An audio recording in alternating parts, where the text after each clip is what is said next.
Continuamos, una cita con la Biblia, Hechos de los Apóstoles, testigos del Espíritu Santo. Bienvenido a este lugar. En estos 50 días de Pentecostés, es tiempo de buscar a Dios. Bienvenido, Espíritu de Dios. Damos gloria solo a ti, Señor. Una cita con la Biblia. Continuamos con nuestra serie de devocionales en el libro de los Hechos, testigos del poder del Espíritu Santo. Y hemos visto algunas historias de algunos personajes que tuvieron el impacto de la salvación del Espíritu Santo, de cómo fueron usados.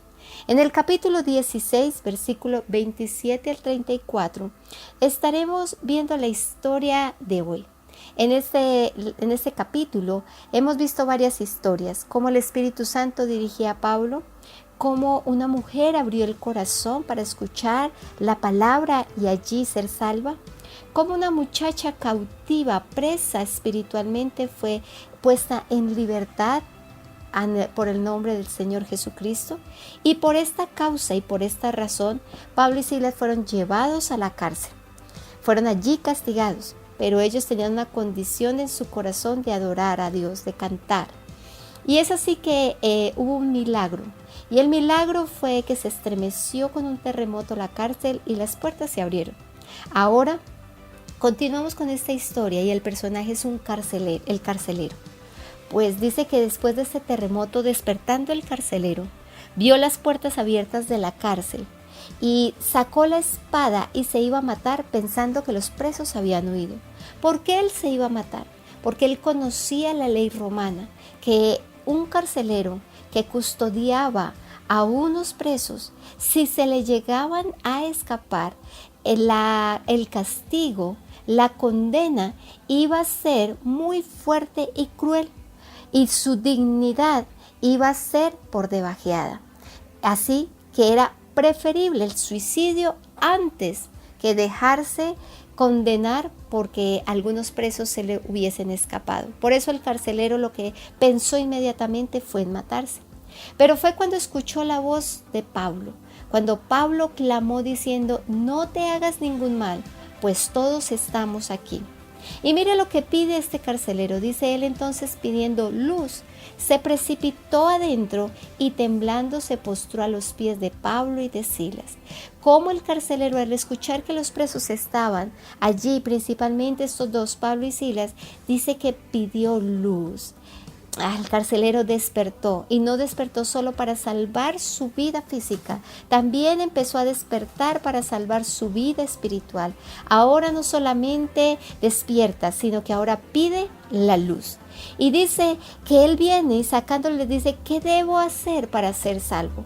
Él no estaba pensando en la salvación de su alma, él era pensando en la salvación física, porque ahora él estaba a merced de estos presos. Pero mire cómo Pablo y Silas aprovecharon esta oportunidad y le dijeron: cree en el Señor Jesucristo y serás salvo tú y tu casa.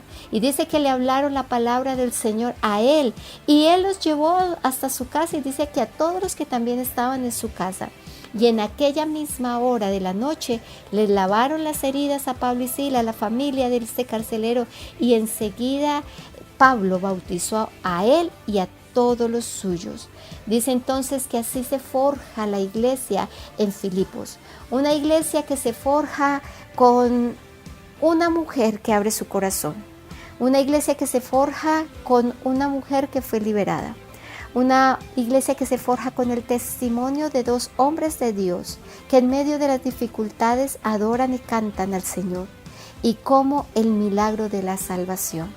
Así que en esta mañana es un buen tiempo para meditar qué circunstancias vivimos. Muchas veces por causa del Evangelio sufrimos penalidades, sufrimos opresiones, pero no sabemos el propósito por el cual sufrimos. Para Pablo y Silas, los golpes, los azotes, la vergüenza pública, la prisión tenían una razón de ser.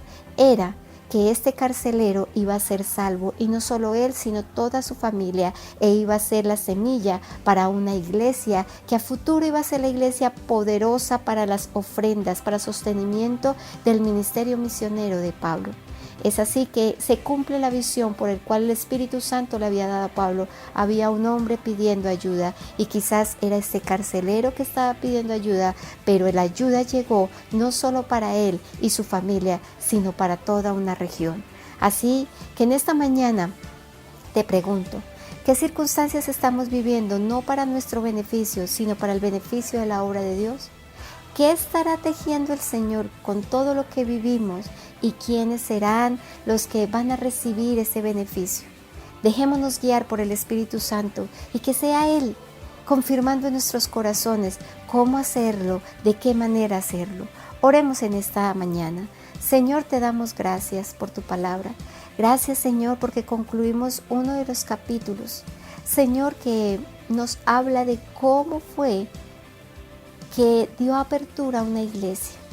Y Señor, esta iglesia se fundamentó en ti, Señor. No se fundamentó en unos apóstoles, no se fundamentó en unos líderes, sino que se fundamentó en el poder y en el obrar tuyo, Señor. Gracias, Señor, en esta mañana te damos por dejarnos ver esta realidad, y ayúdanos para comprender que la extensión del reino de los cielos va más allá de lo que nosotros pensamos. A veces nos tocará, Señor, pagar penalidades, nos tocará vivir circunstancias, pero Señor, si todo eso es aporte para el crecimiento de tu obra, Señor, aquí estamos. Gracias te doy por mis hermanos que escuchan estos devocionales. Confirma la palabra en el corazón de ellos, Señor, y afírmalos cada día más en ti. Amén y amén. El Señor les continúe bendiciendo en este hermoso día.